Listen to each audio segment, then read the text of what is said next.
Hey everyone, I have talked a lot recently in my videos about being like God.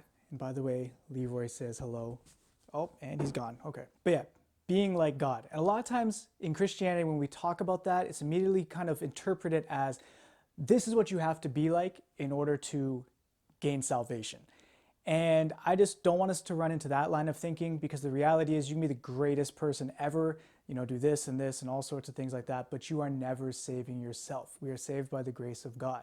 However, the way I look at it is like this. Say you want to get really good at basketball, right? Obviously you do the basics of kind of, learning the rules and going through some of the motions and movements and stuff like that. But if you're really trying to get there, what are you going to do, right? You're going to start paying attention to what the best are doing. You're going to start taking this player's crossover. You're going to start, this move from this player and so forth and so forth. That's why Kobe, right, copied most of Jordan's moves. And that's why today in the NBA, you have a bunch of guys that are pulling up from 30 like Curry did.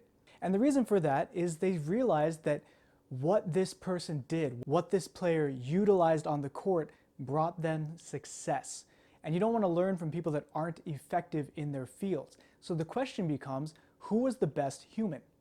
And the answer, ding, ding, ding, Jesus. We see what he did and how he lived and the impact that he had. And naturally, if we're going to make this world a better place, we realize that we can do it by being like him. The second thing is your experience, right? When we experience God's love and when we see his forgiveness in our life and when we see his compassion and just you read the Bible and you understand all the stuff that God put up with, right? And how that shaped history, all of a sudden we start realizing that the experience that I'm having with God, the experience that I've read about, if I am like him, I'm going to pass that experience on to somebody else.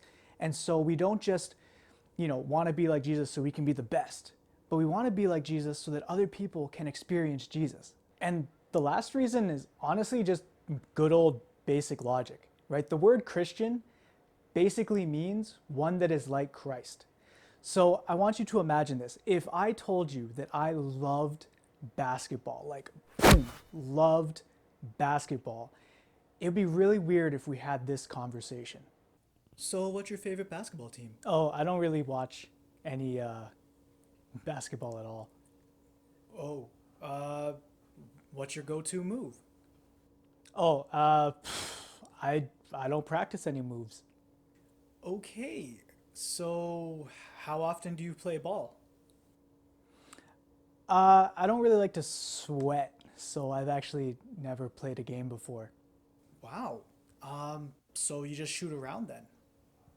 Well, I mean, I think a basketball looks best on a desk or a stand. Huh. Um, that is definitely an opinion. Okay, so which basketball do you have? Oh, I don't actually have a basketball. Yeah. You would look at me like I was crazy, right? So let's not look like that when we talk about being a Christian. So, what does it mean to be like God?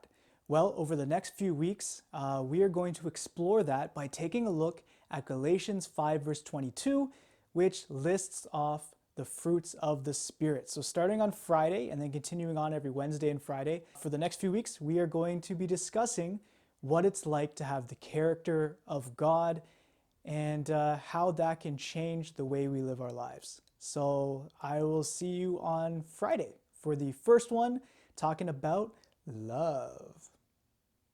Okay, anyway, bye.